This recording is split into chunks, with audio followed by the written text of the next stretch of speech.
You're listening to I Love It When, and I'm your host, Mo. I'm a speaker, coach, and connector.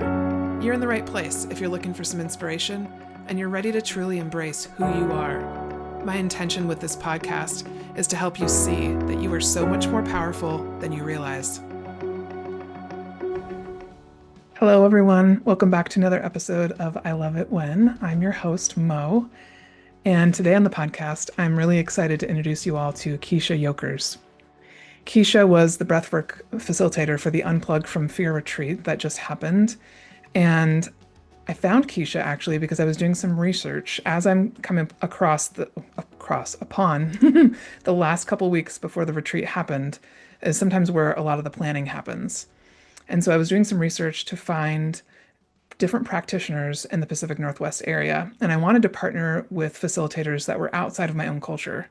And so when I stumbled upon Kiesha's website, I was immediately drawn to her story and her experience and knowledge that she's gained over the years around everything in what she does. So Kiesha has a story that I know will resonate for many of you, and I love the way she teaches also as she speaks. There are so many tips and techniques that you're going to get in just this 45 minutes that I spent with Kiesha today. So here's the 411 on Kiesha. Kiesha Yokers is a trauma-informed breathwork facilitator and somatic embodiment life coach who helps people reconnect with their bodies and heal through nervous system regulation. Her own path from childhood anxiety to embracing trauma healing in 2020 inspired her passion for holistic wellness. With more than 15 years as an elementary school teacher, Kiesha blends the heart of an educator with the depth of somatic practice.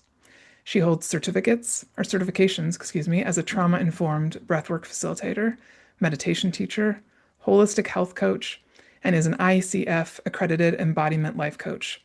Her advanced studies in somatic experiencing and at the Strozzi Institute keep her work rooted in the latest trauma-informed approaches. Equity is central to her mission. Kiesha offers sliding scale classes, collaborates with nonprofits, and shares free tools online to reach those often excluded from wellness spaces. A mother of two and proud military spouse, she brings warmth, accessibility, and lived experience to her belief that wellness is for everybody. So in this episode today, we talk about her journey to exploring breathwork and what led her to look for that help. Kiesha shares one of her favorite tools that you can start utilizing today, a 3-minute breathing exercise. I ask Kiesha to share a bit about how she hears her intuition through her body and what she has done to practice this, which I love. And we talk about the importance of nervous system regulation as a parent. So I cannot wait for you to hear this episode. Let's get into it. Hi, everybody. Welcome back to another episode of I Love It When. I'm your host, Mo. And today I'm so excited to introduce you to Kiesha Yokers. Did I pronounce that right? I should have You asked you this did, before. totally. Okay, thank you. Nope, you got it. Uh, you guys, I've talked a little bit about Kiesha already because I just recorded an episode about the retreat and how we had her as a breathwork facilitator. But there's so much more about Kiesha that I knew even before the retreat that I wanted to have her on the podcast. And so thank you so much for being here with me today and taking the time to share about your journey and all the amazing knowledge that you've gathered from what I can just tell in the brief time that I've known you. It's really Thanks exciting to for be able to having. share it with people. Yeah, thank you for having me. This is fun. Yay. Well, start us off a little bit, just sharing about your journey and how you got to be where you are today. Yeah, that's how do you answer I that know in like a it's a big nutshell? question. How are you here? How did we get here? Like most people's story, a little bit of trauma is what brings me here. But and hopefully, like most people's story along their journey of life, a lot of healing in progress. And where I am, like personally, professionally, is definitely just a result of a commitment to not giving up, not giving up like that. I mean, I think that sums it hmm up. Like hmm my life story is just not giving up. But I am, I should say it's funny, I'm gonna say I'm a mom of two really awesome children. And I say that, and I always like kind of hesitate saying that first because like for mothers, like that can be such a deep identifier. And then you get to a point like midlife where you're like, well, who am I? And hmm I've just never identified as mother first. I don't know why. It's never been the thing that was my first thing. I think culturally it's like the first thing I say, well, I'm a mom. But I think I've always identified it as Kiesha Hmm. first. And Kiesha has two children and a partner and a lot of history. I've moved around a lot. I've lived all over the country and overseas and through my husband's job and seen a lot of things and changed professions and it all brings me to this like midlife place of you know figuring it out all over again. Hmm. Hmm. Yeah. You had mentioned before we hit record too that a lot of people kind of know you as a breathwork facilitator, but you're really like to also share that you're, did you call it somatic coach? Yeah, I do somatic coaching. I'm a somatic practitioner, and I specialize in somatic experiencing, which is a modality for working with trauma in the body. It's if you've ever heard of Peter Levine, he's sort of the grandfather of somatics and this modality that is based on somatic psychology. And it's essentially this like remarkable, unbelievable way that trauma is stored, in our tissue. And we know that it's passed on through DNA. We know it's passed on through our the filter in which that we see the world, the way we were raised, the way our parents were raised. Like it is generational in multifacets, and it really does live in our tissues. And so, being an SAP, and I'm almost at the very end of my 3-year program. Is so radical because I get to sit down with people and one, I get to, equip them with nervous system regulation. Like that is the key to Mhm. everything. Like we can talk, we may go into the wellness world chat and I'm feeling really spicy today about the Oh, wellness cool. world for a Okay. lot of reasons. But like before you reach for anything, buy anything, do the next thing, like if your nervous system is dysregulated and in a chronic state of dysregulation, like baby, nothing's gonna work. Like, because that's like the key, and that's free. It's hard Hmm. work, but it's free. And Hmm. so that's one of the things that I get to do and work with people in groups is on how do we regulate our nervous system? Because if we can do that, we can understand ourselves better, our stories, where we're going, what we're longing for. Also, how to relate to people, how to like look Hmm. at people and go, like, you start to look at people and you go, oh, they're in fight or flight. Like, think of that person in your life that maybe it's a coworker, someone who you have to kind of tiptoe because if you say it the wrong way, they are automatic. Hmm. They 0 to 60. Hmm. Like that's a nervous system. It's not just a personality. Hmm. It's a history of things that brought them to a place that's their set point is like 2 seconds and they're off the rails. And so then you start to like look at people with a little bit more compassion or a lot more Yeah. compassion, and Yeah. you just recognize that we are all just nervous systems walking around this earth that are just hanging on for dear life. And Mm.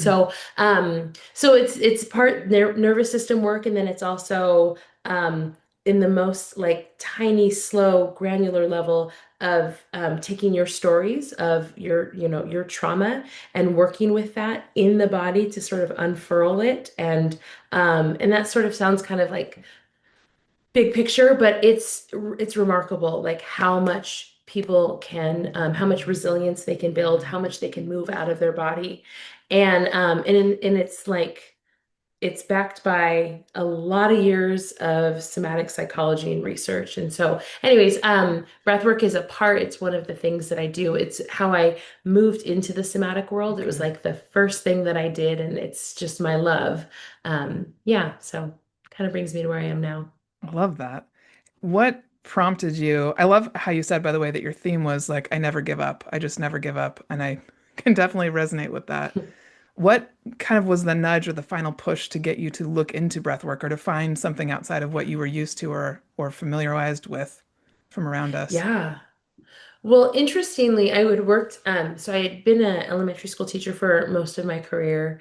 And then I was a military spouse and mom. And there was a season where I left teaching and stayed home with kids and wanted to like figure out what the next thing was. And I got really interested in um, the wellness world and what the wellness world had to offer for Black women. And it is a very whitewashed industry that Hmm. is really speaking to one audience. And I started to get, curious about things like I used to straighten my hair. Hmm. And the chemical straightener that I used since I was like 8 years old, it has formaldehyde. Well, we know now that is Wow. carcinogenic and that is Hmm. causing cancer. And so I just was like, what am I doing? Like, and also pregnancy is a like a pin, in the story of people's lives for wellness. Like when they get pregnant, they're like, well, if I can't do it pregnant, why do I do it at all? And so Yeah. there's just, I think these things that I started getting really curious about, like, so I'm not supposed to put this on me, or what's a paraben? What's a phthalate? And so I went down this path of trying to figure out how to live as healthy as I can. And then it really like illuminated that um, to disproportionate levels, Black women are exposed to toxins. Hmm. And there is a ton of science and research about that. And I should say marginalized women. And so I wanted to do something about it. I wanted to learn what I could. I wanted to write about it. I wanted to teach about it. And so the teacher and student in me, like constant student and science nerd, was like, I'm gonna learn everything. And then I want to write about it. Like I started a blog, and then I started writing for people and working with different brands and companies. And it kind of like veered into like micro influencing. Um, and I saw the underbelly of some things, and it was ugly, and I did not like it. And so I just was like feeling no direction. And then that was kind of winding down at the moment 2020 happened.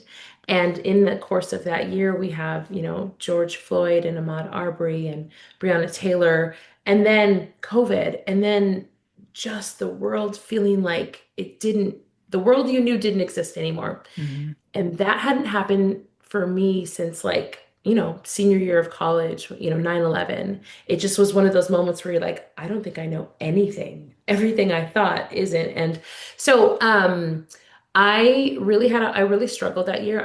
We had just moved to a new town, and it was my husband's last duty station.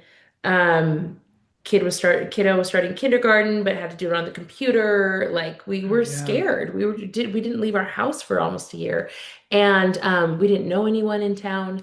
And my mental health was really declining, and I think it was like the summer, all of the protests, and feeling like I just broken that like my people cannot exist. We cannot just walk down the street and exist. We cannot go for a run. We cannot. And so as a distance runner, a long time distance runner, I remember going for a run because I was tired of being in the house. And I lived in a place that, definitely had a different value set than I did. And there was a huge truck with all of these flags around it, and things that were very threatening. And I remember it slowed down as I was running, and this was like maybe a month after Ahmaud Arbery had been shot.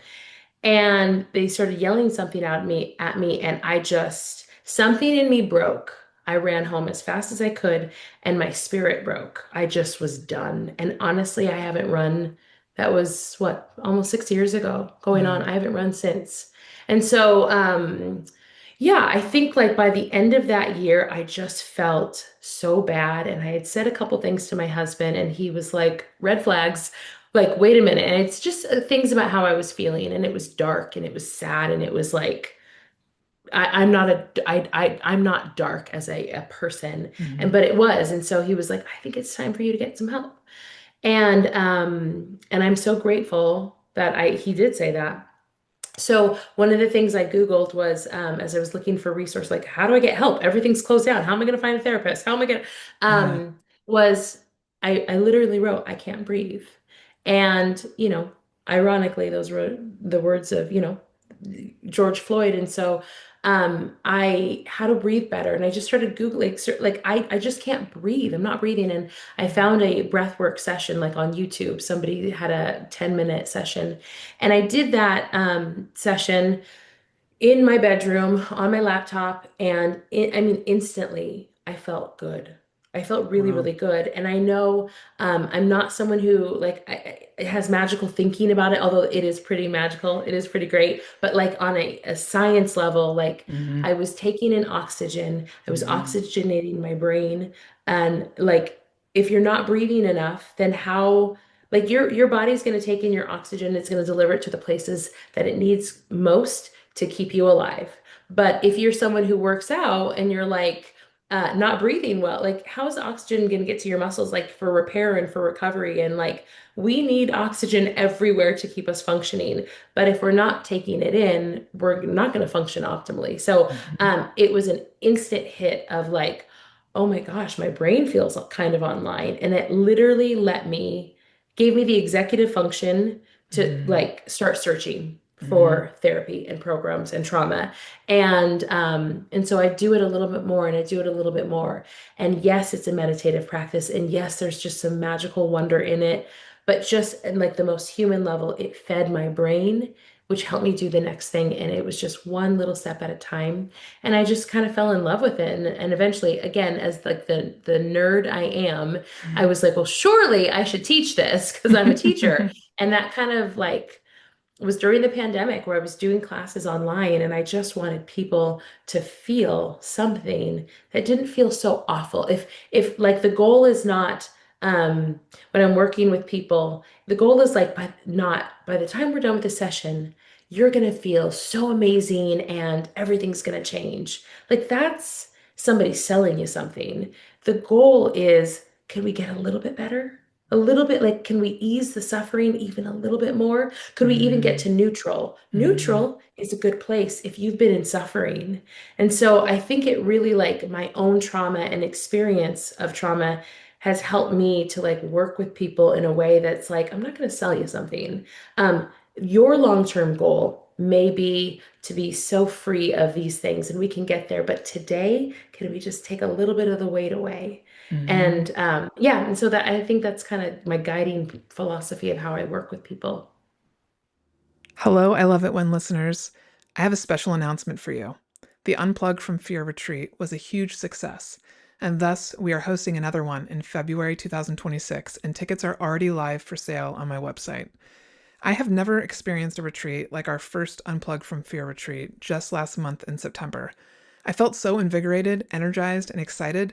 I knew I wanted to set the date for the next retreat as soon as I woke up the next day. This has never happened to me before.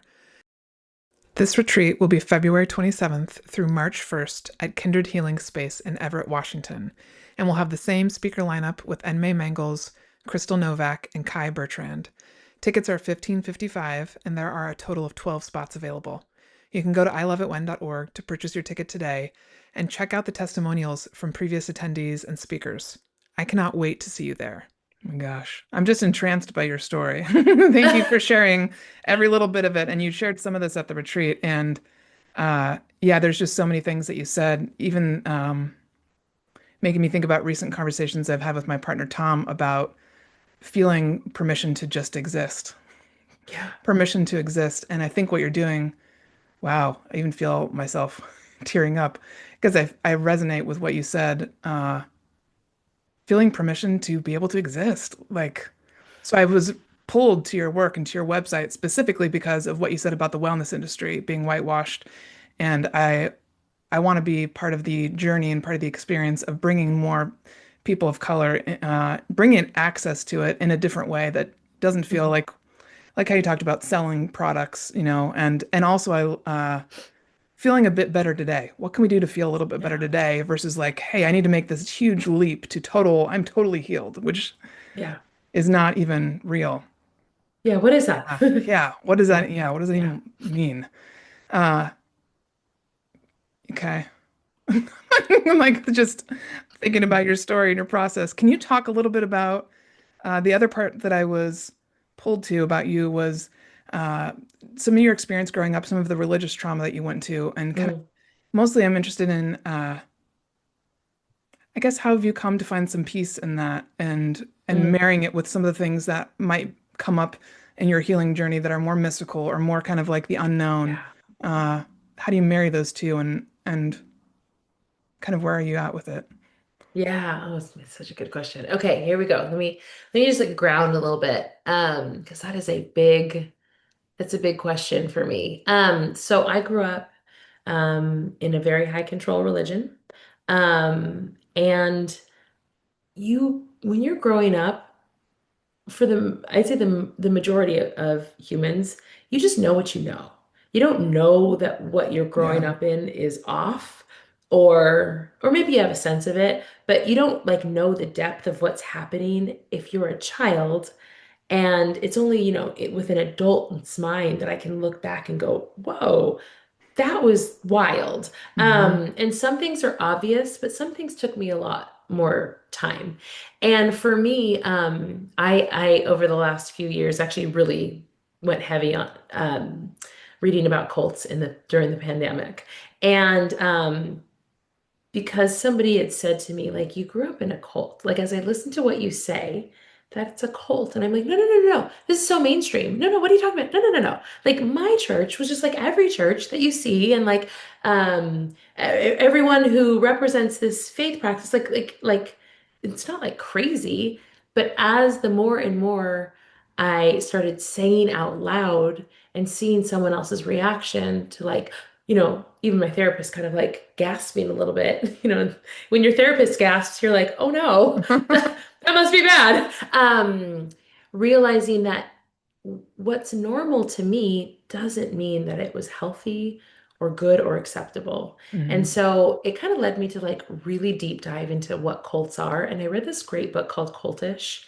And it really, like, everyone should listen to it or read it. Okay. Um, I hate to say it's a fun read, but kind of it was for me because it was just like, oh my gosh, my eyes were open. Really like mass psychology and how do we move people to have to take action on something? How do we build product loyalty? How do we build people who are so committed to something that they'll sell it for you? How are people loyal to Pepsi or Coke and they'll get mad about it? Like it's you use this form of psychology Hmm. that it manipulates people to take action, and it plays on your pain points and so this book it was like wow. And by the time I was finished with it, you look at the lamp in your own bedroom and go, that's part of a cult. I mean, because it's like everything uses this type of motivation to get us to take action. And so it really like opened up my eyes a lot. And so I started to get support around trauma for extreme religion. And so when I say at one side of my mouth, no, I really think like the church, the spiritual community that I grew up in feels very mainstream, and it does. And at the same time, it is a cult and was toxic and unhealthy, and it is mainstream, and that's concerning. And so I have um, no there is no malice in my heart for people who believe the in the faith practice that I grew up in. I can separate the deity and the Hmm. idea of who this person is from I finally am able to separate it, and I'm trying to rewrite the story and make some peace, and also have a faith practice of my own. This is like full-time work, by the way. This is hard, because ultimately my orientation for being alive was to serve God. Like that's it. That's all I'm here for, is to serve God at any cost, whatever I lose for God's glory. That's it. Me, I don't exist for anything else. That's Hmm. pretty intense, Yeah. to be a 5-year-old and committed to that. Oh, yeah. And so, yeah, I really have done a lot of deconstruction of figuring out, like, if that thing, what if it isn't true? What would that mean? And for me, that sent me into a huge spiral of fear and of anxiety and um, focus on death and afterlife. And if if I believe this one thing and it's not real, then what is real? Yeah. That was hard. That was really, really hard and dark. And so I have over the last 10 years, I mean, I've been in a healing process from religious trauma for a decade, and it's gone in stages. And the stage I'm in now has been maybe the last few years is really decolonizing my views of religion, of everything really. But being able to see white supremacy in it, to recognize the parts of myself that I have not historically liked myself, or I've had a lot of shame about myself, or really white supremacy in my religion, Hmm. which did teach me that as a woman, I'm a problem, and that as a Black person, that's not pure. It's not holy. It was bad. And Hmm. so how do I heal those parts? If I want to love myself truly, then I have to look at those really dark, like cavernous places where I was taught to not love myself. Hmm. Because how could I access the body? How could I, talk about embodiment and somatics and being in the body when the body is a source of trauma for most all humans? I'll just say everybody. Uh-huh. Where you are in the spectrum of healing is different, but like the body has been a source of trauma for all of us in Hmm. many ways. And so, um, when people say we want to just be in the body, I'm like, oh, actually, you don't know if that's okay for me. You don't know if, like when I'm working with clients and I hear their stories, I go, oh, you've been abused. So coming back to the body is actually so, so scary that we want to titrate that experience and we want to come as close as we can. And then we can pull back and it's okay to be away. And then we want to come a little closer. And so I've had to do that Hmm. work in and of myself so that I could experience what it is like to actually be in my body and not be dissociated. And I guess Okay. like the other thing I'll say is that part of my religious trauma was this belief that I was taught that the body is bad, it is sin, it is wrong. It Hmm. in its existence is wrong without this, deity in your life. And that's the only thing that makes you good. And so, I mean, I got that message really early in my life, and that sort of formed and shaped the way I saw myself. And so, a lot of what I was told is like intuition. No, you don't trust that. You listen and you pray and you ask for wisdom, but Hmm. you're not going to figure it out on your own. Hmm. And so it's funny because like if we were talking about dating, or if we had, teenagers or around us and we were talking to them about dating, it would be red flag for someone to say, I just want to be with someone and I don't I want to do what they tell me. Like I just want to be guided by them, and I want to ignore the voice in me that says, I don't like that. We would be like, yep, that's not the person for you, and we need to talk. But that's what my like teachers and mentors were Hmm. saying, Hmm. that in order for this God who is infinite, all-knowing, all-powerful, Hmm. secure, Hmm. immovable, needs me, a little girl, to like please it, to make it okay. And that means I have to deny that voice in me. But guess what that actually did? It led to a lot of abuse, physical, spiritual, emotional abuse, because that thing in me that I do believe that was created by God, that voice in me, said, this is wrong. I don't like this. And Hmm. I suppressed my no over and over and over again. And that is dangerous. So, I mean, I will say that that was a huge part of my healing process was how do I, even though I don't believe this thing anymore, and I know my intuition is right, I have Hmm. zero practice as an adult listening to it. And Yeah. that has been my practice for the last decade is what if I am at Home Goods and because I used to pray about everything, I'm not kidding. And I just picked the lamp that just I really felt drawn to. And what if it's ugly? And what if Dave hates it, my husband? What if he hates it? Doesn't matter. But what if I just let myself with something little? Like, and that was my practice at the very beginning, is just Yeah. what does my intuition say about ordering dinner? I mean, like it's just so silly, but I Not silly wanted at to all. feel Yeah. something. I Yeah. really, and I just wanted to feel it in my gut and let that be the decision and then see how it worked, Uh-huh.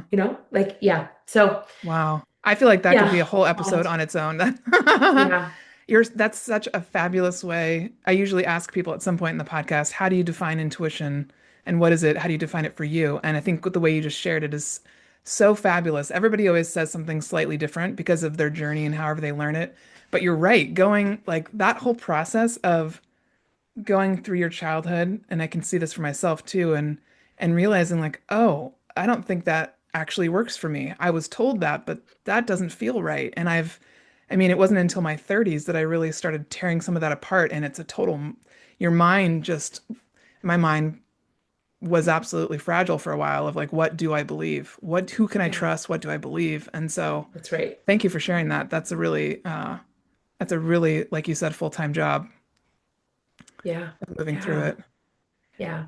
When you were talking about somatic embodiment work that you do, and then this whole journey with learning to trust your intuition, how does your body speak to you? Like, what were some things that happened in the beginning that you started to recognize, like, oh, this Mm. means yes, or this means no, or how do Yeah. you usually feel stuff? Um, so I am super emotional. Like I feel emotions, always have. I'm an empath, so I could take, honestly, I could use a break from feeling because I feel so much all the time, Totally get and that. so it's that, thank God for um, like the language that we get to live in now that we didn't have 20 years ago, like HSP, like I'm Mm-hmm. a highly sensitive person. Mm-hmm. Okay. And that removes a lot of shame about why I feel everything about everything Mm-hmm. and why when you walk in the room, and you're hurting, how I'm feeling that pain so deeply. And what do I do about, how do I manage that? Like, thank goodness for the language that we have that has Mm-hmm. helped me personally and Mm-hmm. others Mm-hmm. figure out, okay, so how do I orient around this? Mm-hmm. Um, so now the question just walked out of my brain. So No, you're that's gonna tell okay. me, How does your let's body tell me, speak to yeah, you? how do you feel? Yeah, Yeah. yeah. Okay. So on the emotional side, and I just laugh because I'm 46. Like she gone, and then she comes back, and then she goes. So that is perimenopause. So how do I feel? So emotionally, I've always felt so many things, and I would be leveled by that, like overwhelmed by Mhm. that, and not know where to put that. And I always thought it was a problem, but like internally, I didn't really know how I was feeling or what I was feeling. Like I've always been very disconnected growing up from my body. And so again, everything like the process of feeling, I think is just it's a slow process. Now some people have like these cathartic huge experiences and that's great, but as we continue in our process of life to feel and to know what's going on internally, um it's not as sexy as like these big cathartic experiences, Yeah. right? It's the slow burn of I don't want to get up and meditate, but I'm gonna do it anyway. I'm gonna do my 5 minutes because that's all I have, but I'm Hmm. gonna do the 5 minutes in my closet.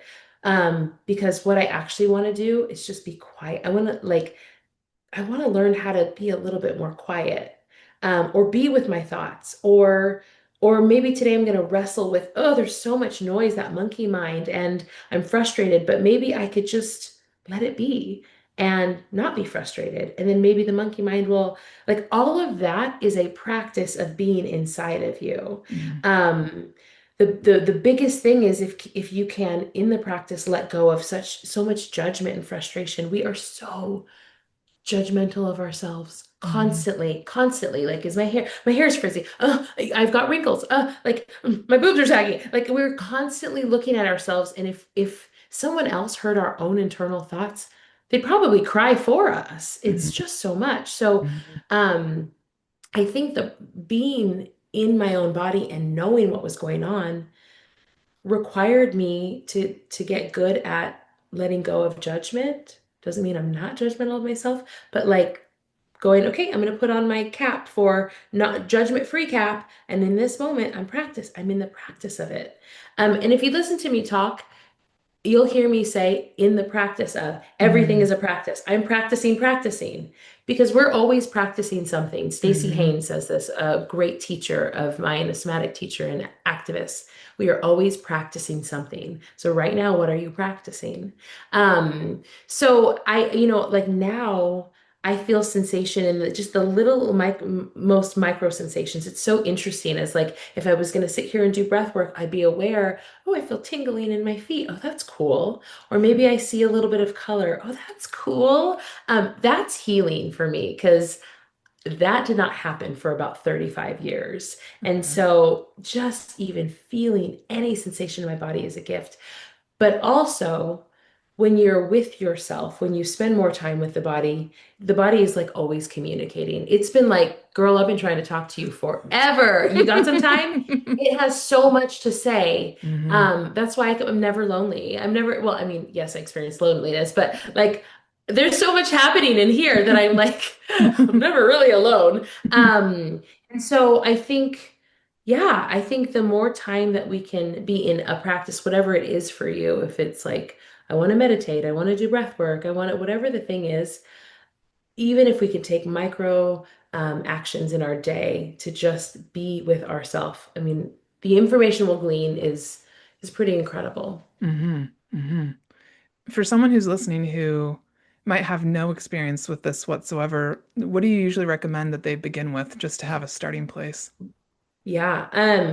So I like to tell people like, if you think that meditation is an hour a day every day, like take that off of you. I honestly think, and I have friends, Buddhist friends who have been practicing for decades and only recently have their teachers given them permission to teach. So like real purists in the beautiful like holy act that is meditation.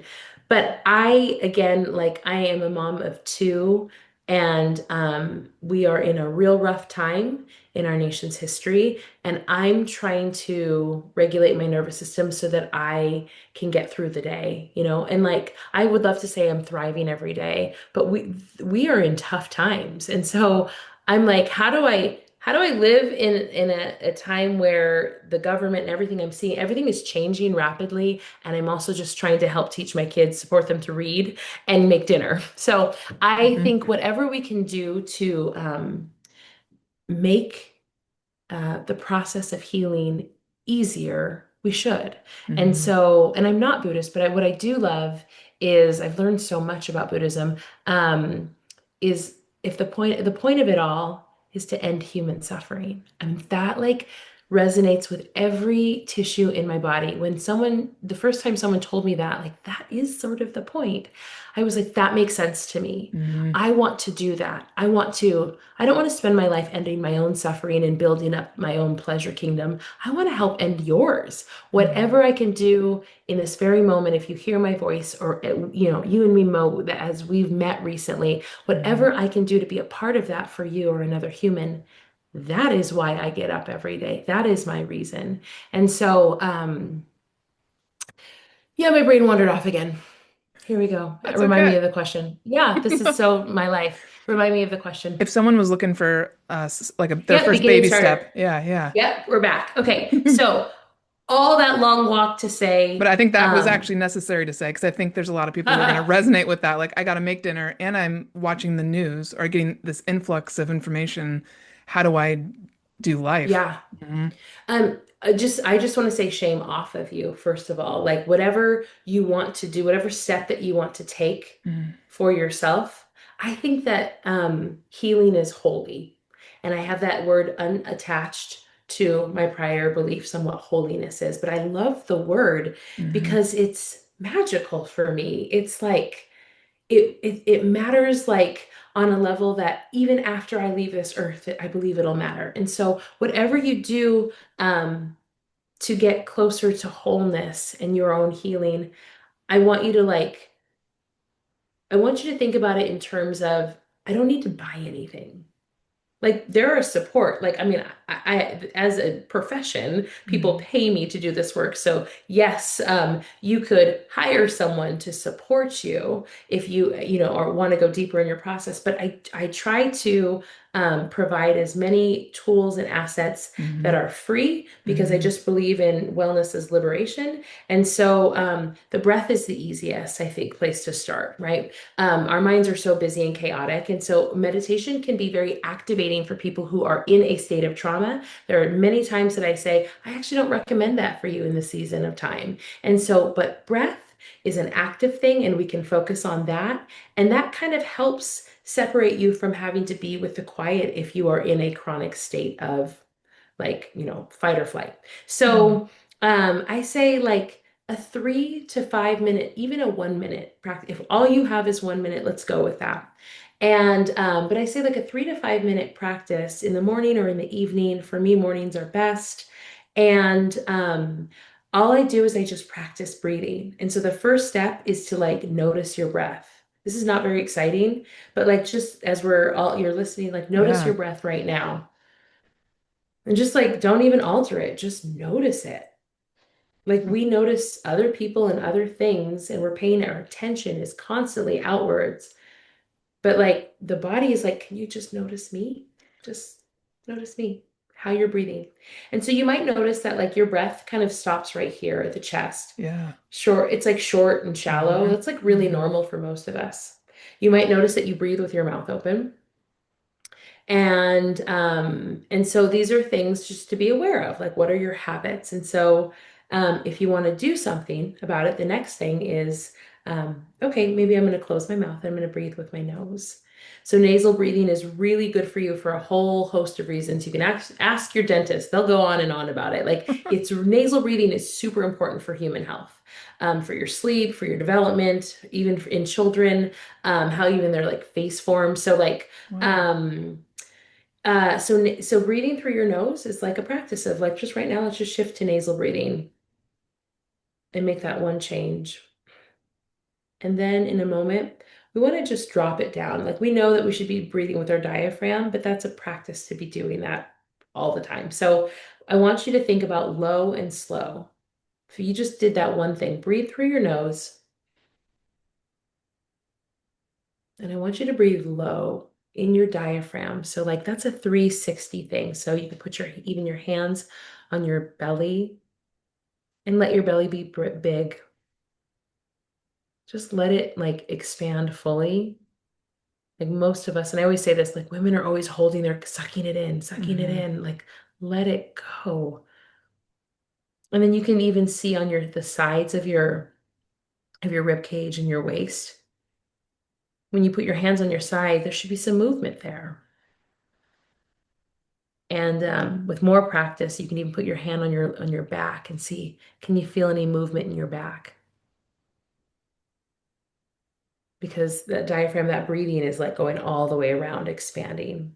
So that's the low part and slow. When we slow down our breathing, we slow our heart rate down, and that helps us to get back online. So even that, if I could breathe low and slow and through my nose for 3 minutes, that is a practice. And it is a hard, I mean, I've been doing this now for 6 years. That is a hard practice Hmm. to even for 3 minutes. And Yeah. so that is a way like to, like I said, slow your brain down, slow your heart rate down, but also like try that every day for a week and tell me that you're experiencing moments of peace. Hmm. And like, I want more of that in my life. So I think that's like the place that I tell people to start. And even for people who are very like advanced, who are like, I'm always doing breath work, or I'm doing Wim Hof, and I'm doing, cold plunges. Cool. I love that.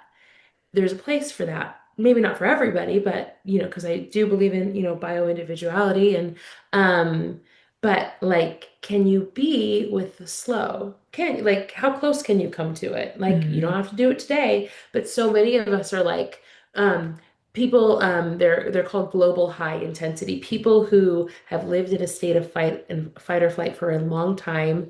Um like they are high functioning people, they're successful people, they're running at a high pace. Hmm. They're type A and they're perfectionists.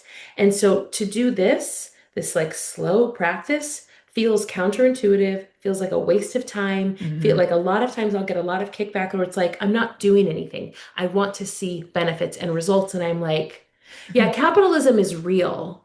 And I want you to know that Hmm. like it will have us believing that we have to have change in the next 3 days or the next six Hmm. weeks. It's a program, it's a thing, and it has to, but that's not how humans have worked. That's not Hmm. how healing happens. Like, Hmm. so I'm not saying to slow your whole day down. but could you spend 30 seconds Mm-hmm. just slowing down and just focusing on giving your body more breath? Mm-hmm.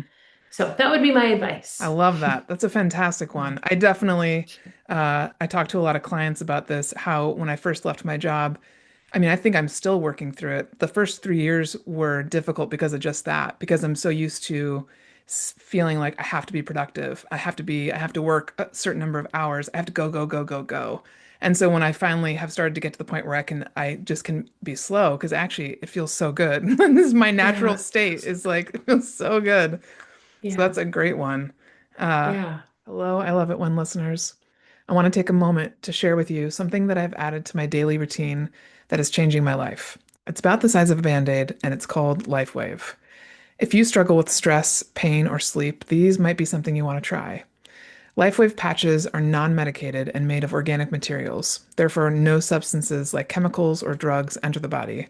And using your own body heat and light, the patch reflects your own light back into your body and can improve skin appearance and confidence, enhance sports performance, improve mental clarity, help you to relax, improve your sleep, better manage stress, support a healthy cardiovascular system, and more. I'm personally using them right now to heal the varicose veins in my legs, which have gotten progressively worse in the last 10 years. You wear them for 12 hours on, 12 hours off. I put one on when I get up in the morning and then I take it off right before I go to bed. I highly recommend checking out the Eon and the X39 patch to begin with. The X39 patch is the world's first and only patented technology that uses a phototherapy system to improve strength and stamina without drugs or stimulants. The other thing I really appreciate about LifeWave is that they've made it very accessible. You can get started for as low as $100 a month and see the impact on your health. LifeWave has been around since 2004 and has over 200 patents as of March 2025. If you're curious about how this technology could help you, check out the link in my show notes or on my website and reach out with any questions. I have also officially started a team, so if you're interested in selling these patches as a part of my team, I'd love to connect with you about it. What's your experience been like doing this work with groups? Because I've actually never done breathwork one-on-one. I've worked with some different teachers in that way, but a lot of breathwork I've done in groups. And what I find interesting is the energy of the group also plays into my experience, I think, Hmm. a bit. Hmm. Uh, Hmm. what have you found? Like, do you like it or do you prefer working with people one-on-one? I like them both. I Hmm. love one-on-one. I'll do like breathwork sessions, private sessions, and often, and it's just sweet. Like, I mean, I know you do this, as a coach and as someone who gets the privilege of being in intimate spaces of people's lives. I'm just always like, gosh, how did I get so lucky to be a part of this moment in time? If someone was living for 80 years and I got to just drop on the timeline of their life and be here to help or to witness or just like, oh, lucky me. So I love it, but I also do love groups. I think it's like the classroom teacher of me is like, I've got that kind of classroom vibe again, and it's not the same as a classroom, but like I kind of take on that same shape. I mean, I love being a teacher, so um I really enjoy it a lot, and I've done so many different types of groups. Like I've been hired for, companies, organizations. I've done lots of nonprofit work. It's always really, really sweet when there's an organization in LA that I've worked with quite a bit. And that supports Black women's health initiatives. And boy, it's always just like so sweet when I get to be with Black women and just allowing them the space to breathe and to exist and to take up space, like sends me. It's literally my reason. And so that's so fun. But also, I've done divorce parties. That's my favorite. Wow. I hadn't even Yeah, thought about like that. I there had a woman who was like, so I've just completed a really painful divorce, and my tribe of women have held me and my children together, and I want to thank them. Wow. And so we all did it at someone's house and in a big room, and her friends were like, "What is this?"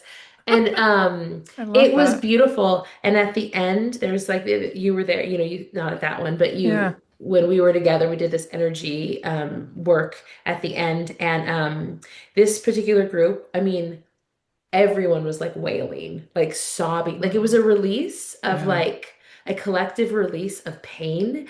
And like we are not our own pain. We carry each other's pain. We carry our ancestors' pain. Like it was like a cry of like that probably went back generation. It just felt so amazing. And at the end, they were laughing and they were crying and and it was so beautiful. And one woman is like, listen, I like to get high every day after work. She's like, nothing has ever made me feel high that was not, a drug. Like this made me feel incredible. And I couldn't believe I'm having that high. And I'm like, uh-huh, for sure. Totally. The breath is pretty magic. But so that is sweet. And then recently I did a retreat in Everett with a bunch of witchy, wonderful women. And I have been thinking about it every day since. It was so cool to have, I mean, every group has its own personality, and like this group was really wonderful, and everyone was sort of mystical and magical. And that alchemy was like, oh, it was swimming in magic for the last 2 weeks. It was really cool. So Oh, I'm glad. I, just humans. I like to work with humans. Yeah, yeah. I'm assuming too that do you teach this to your kids? I'm betting you probably Yeah. integrate it into. That's Yeah. so awesome. Absolutely. And that's the other thing that's really fun is getting to do any sort of nervous system regulation with parents. A lot of times people will be like, hey, will you work with my kiddo? They're having a hard time or they're neurodiverse or they've got this going on. And I'll say, oh my goodness, I'd love to know more about your kiddo, but let's talk about you. And because really, I want to work with the parent. Like Hmm. if you are a parent and your nervous system is fried and taxed, and I don't know how it can't be if you're a human alive, Hmm. you actually can't co-regulate them. And so I always try to like give people like pictures of like if you've ever held a baby, and like imagine holding a baby. It doesn't have to be yours, it can be any baby. And it's crying. And what is the first thing, if you could like, even with your like embodied imagination right now, if you could like picture like picking up and then, or even do it and putting a baby on your chest Mm. and a baby is crying, what is the natural thing you do? The first thing you do? I like a bounce, move with it. Yeah, Yeah, yeah. yeah. You're gonna bounce and you're gonna rock and you may go shh in their ears and like you're calming them. And what's so interesting about it is as you're swaying and shushing and bouncing, you're calming your own nervous system. Right? So, Oh like yeah. the vibration in your throat is activating your vagus nerve. This kind of moving and swaying is actually like really stimulating to the vagus nerve. And it's also helping you regulate your nervous system. And this regulated adult is giving their nervous system, they're letting their child, a baby, borrow it. And Yeah. that's what co-regulation is. The baby cannot regulate its own nervous system. It can't regulate its own temperature, but it's borrowing your nervous system. And that's how we calm children down at whatever age, is they borrow from us. It seems sort of easy with babies. They're so like they can't do anything. And as kids get older, it gets harder and harder because they have more of an established, not complete, nervous system, and they have a will, and they act out of fight or flight, and they don't have their reasoning skills, and their, brain isn't fully developed.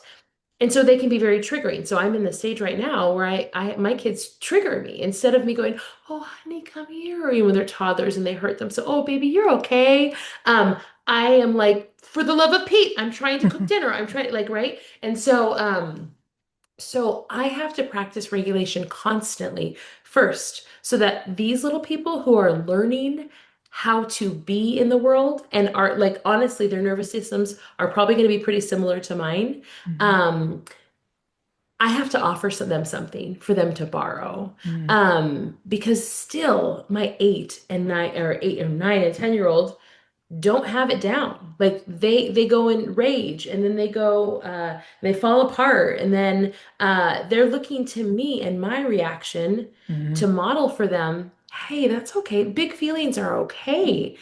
Here's how we get online when we're ready to come back online. And so yeah, I do a lot of that, and so a lot of coaching of parents of how to do that, because if you don't know how to do it, it doesn't matter if I teach your kid, Oh because then they're yeah. seeing another thing. And so, yeah, that's an important thing I think for parents to hear that your nervous system matters first and foremost. Hmm. Wow. So if somebody's listening and they're like, "Oh my gosh, I think I would like to work with Kiesha," what are, 'cause I know we wanted to make sure to direct people to your website, and you're on Instagram. I guess, is there like a newsletter list that you have or something where they can find out about events that you're doing or, Yeah, yeah. yeah. So you can go to my website, KieshaYokers.com, and you get a free breathwork session and just sign up for the newsletter, or follow me on Instagram. I have been on, I will say, like on a social media hiatus for about a Mm, year, which was really talk about good for your nervous system. It's been great. And I've tried, and you're online as well, and we do these businesses and we want to reach people globally and then you find like being on social media is like actually really so unhealthy for you for so many reasons, but mhm. your own mental health. And so I finally sort of figured out a balance of how to be online without being online in the same capacity. Nice. And so yeah, so I would just tell people, give me a follow on Instagram or go to the website, like I said, get a free breathwork session right now. I have a couple resources that are free, and I'm Okay. about to do a whole. Um, I'm having somebody work on my website because I want to offer as many free resources as possible. So I have about three things, sessions, meditations, things that are up. But I've very soon I'm going to have things for kids, things to do, walk, through with your kids, how to build this sort of nervous system language in your family and in your Right. household, because we want to be practicing things when we're good. You don't ever want to teach something when someone's like brain is totally offline. No, it's like when somebody says, "Calm down." Promise you that's the last thing I'm going to do right now. And Yeah. so yeah, I want to provide as many resources as possible. And if you're looking, for coaching sessions or for your organization, yeah, just honestly, messaging me on the website is the best way to get to me. I think that's how we Okay. connected. So, Yeah, yeah. yeah. Okay. And where is most of your energy focused right now for your business? Is there Mm, anything in particular you can share with us about where you're taking it or shifting or, yeah. yeah. Yeah. Yeah. So like I said, I still like, I love to work with parents and families. And, um, I'm always delighted to do that. I've worked with a lot of schools because those are my people teachers, right? Like I Hmm. love doing in service for schools.